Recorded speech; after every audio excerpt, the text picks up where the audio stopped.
बोले सतगुरु बंदी छोड़ कबीर साहिब की जय हो, सतगुरु मदन साहिब की जय हो, सतगुरु वैराग साहिब की जय हो, सभी संतों की जय हो, सभी भक्तों की जय हो, साहिब बंदगी सतनाम। तो आज जो हमारा विषय होगा वो सवाल जवाब ही होंगे। बहुत से सवाल जो भगत भाई पूछते हैं उनमें से आज कुछ चुने हुए सवाल हैं, मैं रखूंगा आप लोग के सामने।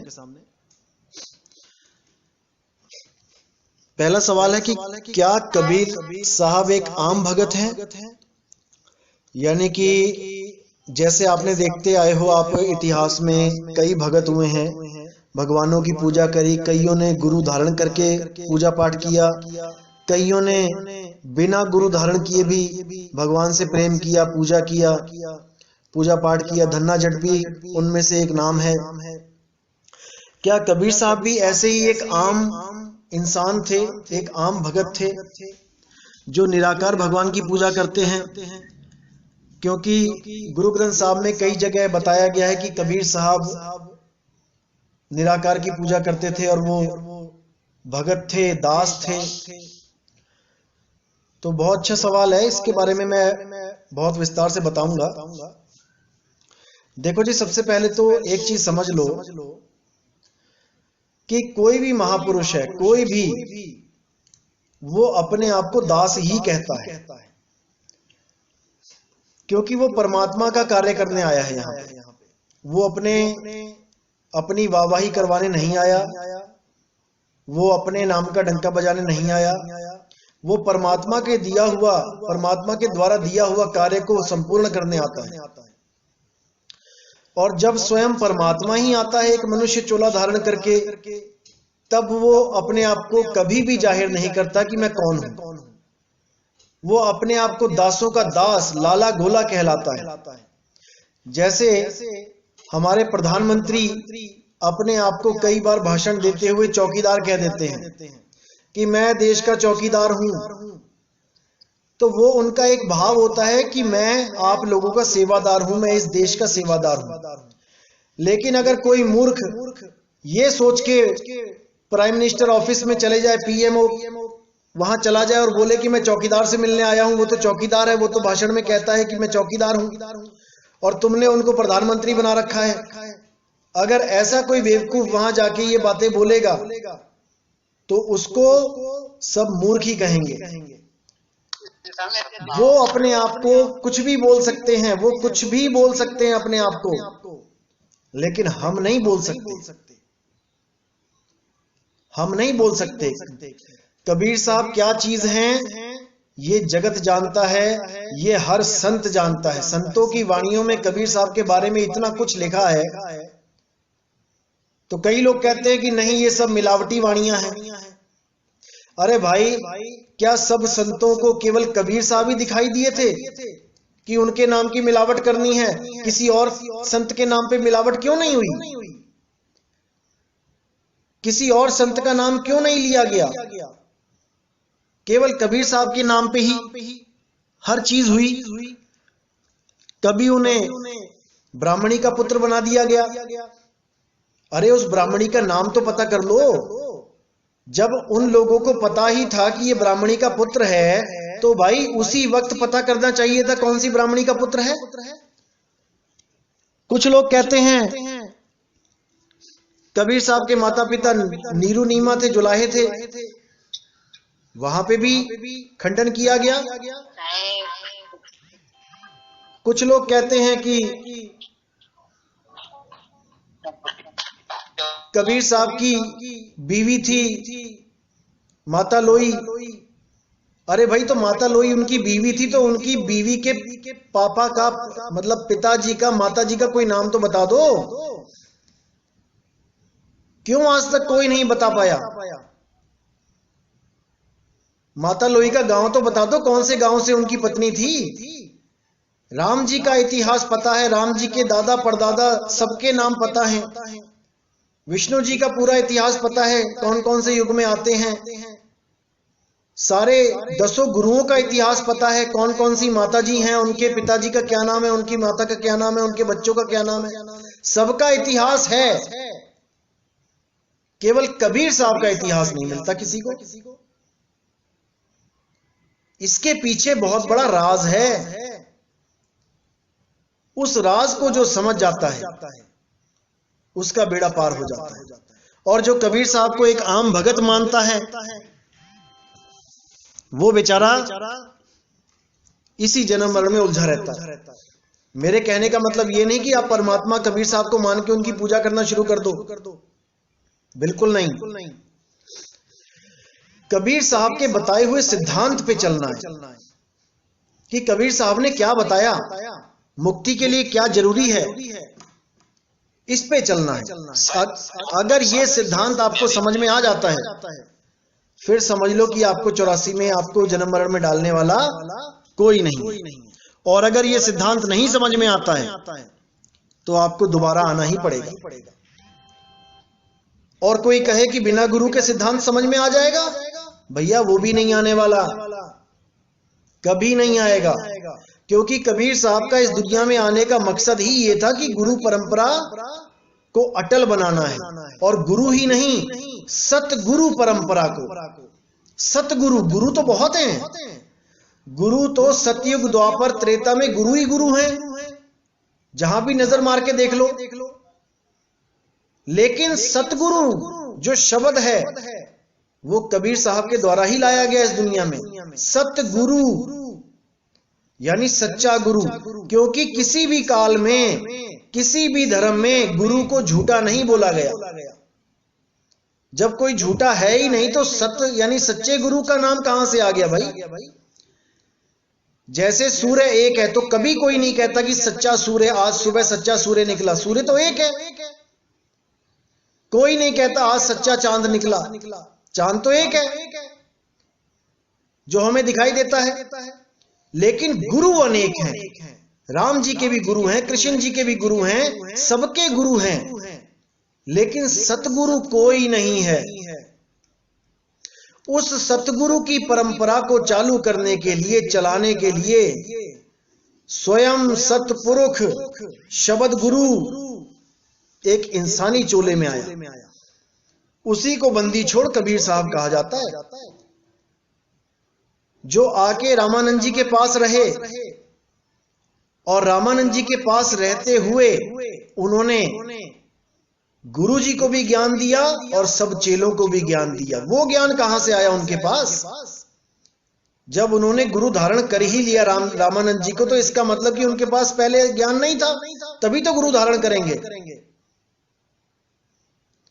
लेकिन गुरु धारण किया है तो गुरु को ही समझाने लग गए, ऐसा कैसे हो सकता है? क्योंकि भाई वो पूर्ण थे, वो एक रोल प्ले करने के लिए आए थे, यहां पे लीला करने के लिए आए थे, गुरु परंपरा को अटल बनाने के लिए आए थे। जहां पे उन्होंने बहुत कुछ बोला गुरुओं के बारे में कि गुरु मेरे सभी बड़े अपनी अपनी ठौर, शब्द विवेकी पारखी सो माथे का मोर। कौन है वो शब्द विवेकी पारखी? अरे वो भी तो गुरु ही है, उसी को तो सिर पे बैठाना है। शब्द विवेकी पारखी यहां गुरु परमात्मा के लिए नहीं बोला कि परमात्मा शब्द का विवेक करेगा। अरे वो तो स्वयं शब्द है, शब्द का विवेक तो हमने करना है, गुरुओं ने करना है। और जब शब्द विवेकी गुरु आपको मिलेगा तब आपका कल्याण होगा। और इस दुनिया में एकमात्र शब्द विवेकी पारखी गुरु कौन है? वो स्वयं बंदी छोड़ है, जो अपना ही ज्ञान देने आते हैं, शब्द का ही ज्ञान देने आते हैं। वो अपनी जय जयकार करवाने नहीं आते कि मेरी जय करो मैं तब खुश होऊंगा। वो खुश होते हैं जब आप शब्द को ग्रहण करते हो, और वो दुखी तब होते हैं जब आप शब्द की महिमा को जान नहीं पाते हो और इस जन्म मरण रूपी चक्की में पिस जाते हो। इसीलिए बोला गया कि चलती चक्की देख के दिया कबीरा रोए, और दो पाटों के बीच में साबुत बचाना कोई। अब ये दो पाट की चक्की चला कौन रहा है जिसको देख के कबीर साहब रो रहे हैं? इस पे विचार करना है। क्या जरूरत है ये चक्की चलाने की किसको पीसा जा रहा है? कौन चला रहा है ये चक्की? जब तक इसका ज्ञान नहीं हुआ, जब तक आप इस चक्की चलाने वाले से बच नहीं सकते। इतना याद रखना। कौन चला रहा है ये चक्की? मन और माया मिलके चला रहे हैं। इसी को ज्योत निरंजन कहा जाता है। ज्योत यानी ज्योता वाली माता, आदि माया, और निरंजन यानी अलख निरंजन। यही मन और माया की चक्की सदा सदा से चल रही है। जब तक इस मन और माया को आपने पहचान नहीं लिया सही से, जब तक आप इसको त्याग नहीं सकते। अगर आपने सांप को रस्सी समझ के पकड़ लिया है तो आप उसको छोड़ोगे नहीं। लेकिन जब आपको बोध हो जाएगा कि भैया ये रस्सी नहीं, ये सांप है, फिर आप उसको पकड़ोगे भी नहीं। तो ये बोध कौन कराएगा? ये गुरु का काम है। गुरु बताएगा आपको। आज बहुत से लोग ये बातें करते हैं, गुरु की जरूरत नहीं है, गुरु की जरूरत नहीं है, और प्रमाण कहां से दिखाते हैं? वाणियों से। अरे भाई, वाणी किसने लिखी? वाणी भी तो एक इंसान ने लिखी है। अगर वही इंसान बोल के समझाने लगे तो तुम क्या उसको गुरु नहीं कहोगे? भाई, जो ज्ञान देता है, जो ज्ञान बताता है, उसी को गुरु कहते हैं। और जिसका ज्ञान दिया जाता है उसको सतगुरु कहते हैं, उसको शब्द गुरु कहते हैं। जब तक गुरु आपके जीवन में नहीं आएगा, आपकी आध्यात्मिक यात्रा शुरू नहीं हो सकती। आपको समझ ही नहीं आएगा मैं करूं तो करूं क्या। कभी कोई नाभि में ध्यान लगाने लग जाएगा, कोई श्वासों में सोहम का जाप करने लग जाएगा, कोई हृदय में ध्यान लगाने लग जाएगा, कोई कंठ चक्र में फंस जाएगा, कोई त्रिपुटी में ध्यान लगाने लग जाएगा, कोई ब्रह्मरंध्र में उलझ जाएगा। जा ही नहीं सकते कहीं जब तक सतगुरु विदेही शब्द का बोध ना करा दे, उस परम ज्ञान को ना समझा दे जो दसम द्वार से पार है। नहीं तो ये जितने भी जीव हैं, जितने भी भगत हैं, ये सब दसम द्वार के अंदर की ही साधना करके अपना जीवन बर्बाद करके चले जाते हैं। इसीलिए साहिब ने बोला कि दसों द्वार से आपको निकलना पड़ेगा। कहां जाओगे? कई लोग हमारा सत्संग सुन के कहने लग गए हैं कि आत्मा कहीं आती जाती नहीं है और आत्मा तुम्हारे शरीर के अंदर है। मिक्स खिचड़ी ज्ञान। अरे भाई, अगर तुम्हारे शरीर के अंदर आत्मा है और उस आत्मा से ही तुम्हारा शरीर चल रहा है और आत्मा कहीं आती जाती नहीं, तो वो सदा तुम्हारे शरीर के अंदर ही रहेगी। फिर ये शरीर की एनर्जी क्यों खत्म हो जाती है? ये शरीर क्यों मृत हो जाता है? ये शरीर के फ्यूज क्यों उड़ जाते हैं? अगर वो करंट सदा सदा तुम्हारे अंदर है तो कोई विचार नहीं करता। जैसे किसी बोतल में पानी है और पानी अमर है, पानी ही ताकत दे रहा है बोतल को, तो बोतल में पानी सदा के लिए है तो बोतल तो स्वयं अमर हो गई। जिस जगह स्वयं परमात्मा आके विराजमान हो जाए, वो जगह तो कभी खत्म हो ही नहीं सकती ना भाई, वो तो अमर हो जाएगा।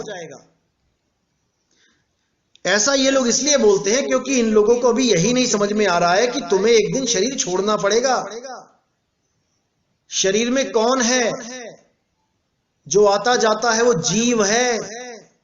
जीव आता है शरीर में तो ये शरीर चलता है, जीव चला जाता है तो ये शरीर निढाल होके गिर जाता है। इसीलिए बोला उड़ जाएगा हंस अकेला,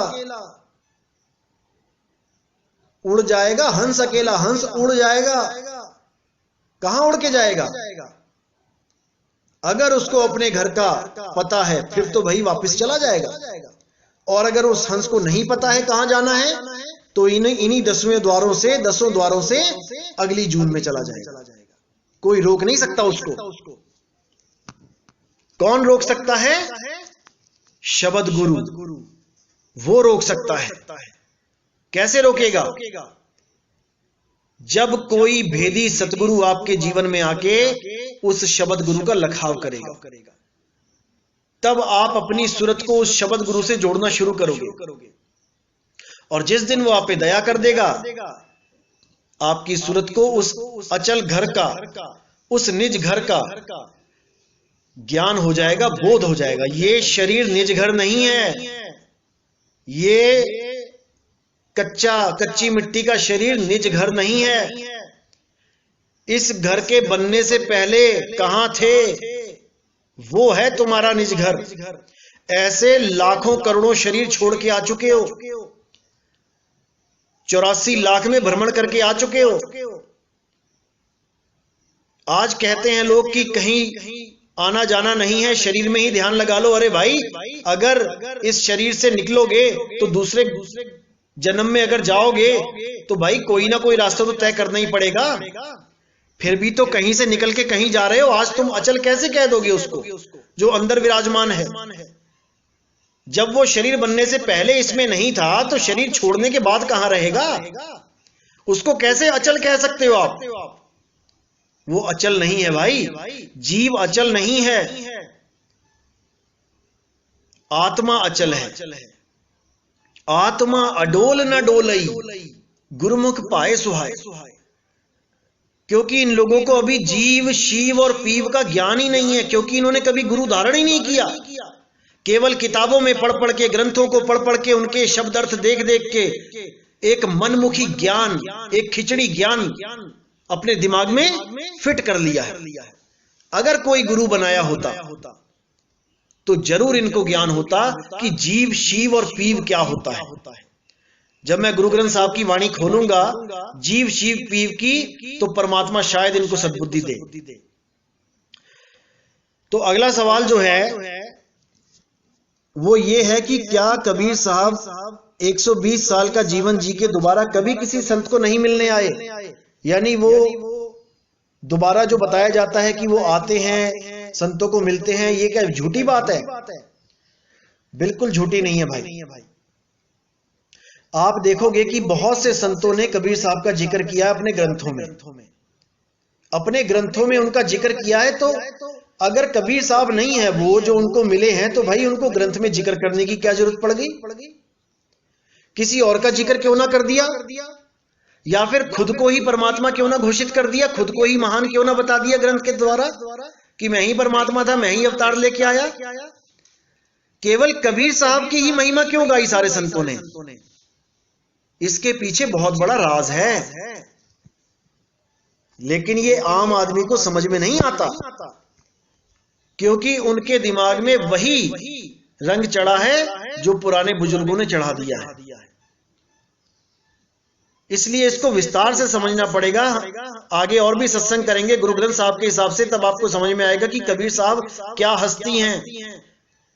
क्योंकि गुरु ग्रंथ साहब में भी बहुत से कोड लगे हैं जो अभी खोलने हैं, और कबीर साहब के बारे में भी बताया जाएगा कि कबीर साहब आते कैसे हैं इस दुनिया में। क्योंकि लोग समझते हैं कि वो गर्भ से आते हैं, वो कभी गर्भ से नहीं आते भाई। ना हम लीना गर्भ बसेरा, बालक होए दिखलाया। इसका प्रमाण गुरु ग्रंथ साहब में भी दिया जाएगा, आपको तब समझ में आएगा।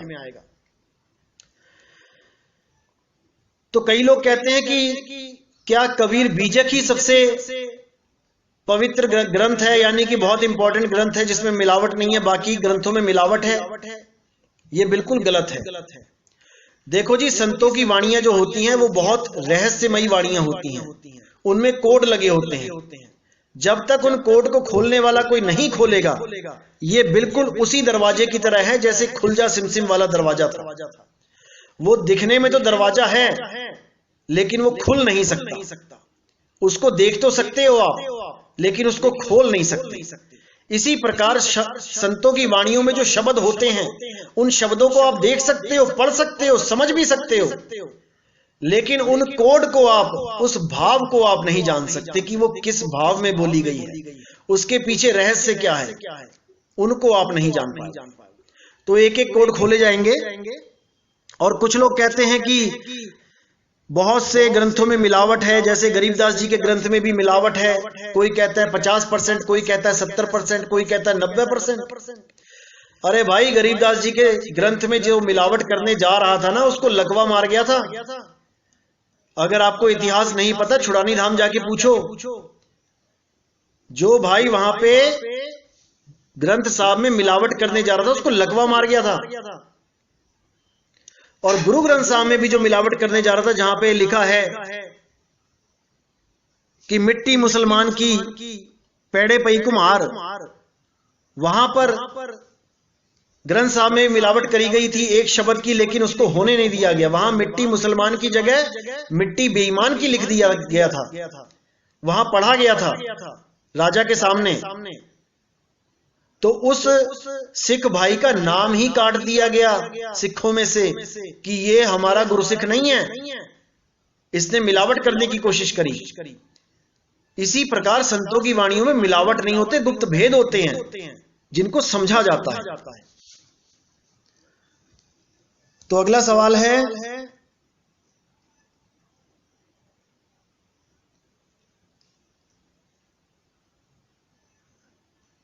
क्या मीराबाई को परमात्मा नहीं मिला था?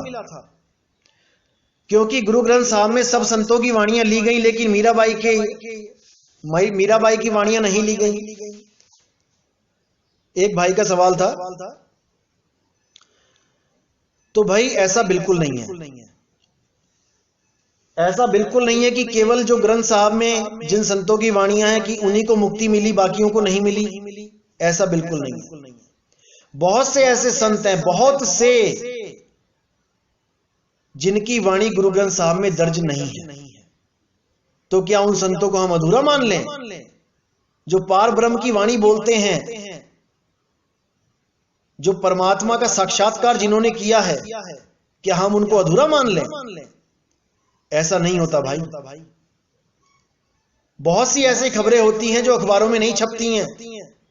तो क्या जो अखबार में नहीं छपी वो क्या खबर नहीं है? क्या वो असलियत नहीं है? ऐसा बिल्कुल नहीं है भाई। गुरु ग्रंथ साहब में उस समय के संतों की वाणियां ली गई थी, लेकिन मीराबाई की वाणी नहीं ली गई। इसका मतलब ये नहीं कि वो मुक्त नहीं हुई या उसको परमात्मा नहीं मिले। वो तो स्वयं रविदास जी की शिष्य थी, जिसकी वाणी स्वयं ग्रंथ साहब में है। जब रविदास जी को आप मुक्त मानते हो, तो क्या रविदास जी के शिष्य मुक्त नहीं होंगे?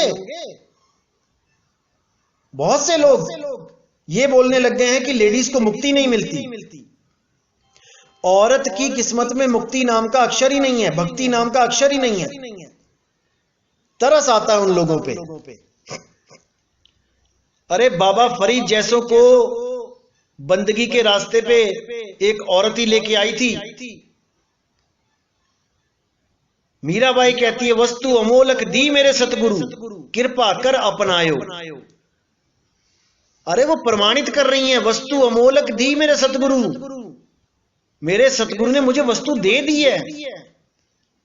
और ये लोग कहते हैं कि मीराबाई को मुक्ति नहीं मिली। कमाल के लोग हैं। तो भाई बहुत से आते हैं इस दुनिया में, बहुत से भरमाने वाले आते हैं। लोगों का काम है भरमाना, लेकिन अगर आप दृढ़ नहीं हो तो 100% भरम जाओगे। मैं कहता हूं 1000 बार कोई कहता रहे आपका 2000 का नोट देख के कि ये नकली है, नकली है, नकली है, लेकिन अगर आपको पहचान पता है नोट की और आपने परख लिया है अपने नोट को, तो किसी के कहने से वो नोट नकली नहीं हो जाता। इसीलिए मैं बार बार कहता हूं, जल्दबाजी मत करो इस पंथ में आने की, पहले ज्ञान को अच्छी तरह समझ लो। अगर आपने ज्ञान को अच्छी तरह समझ लिया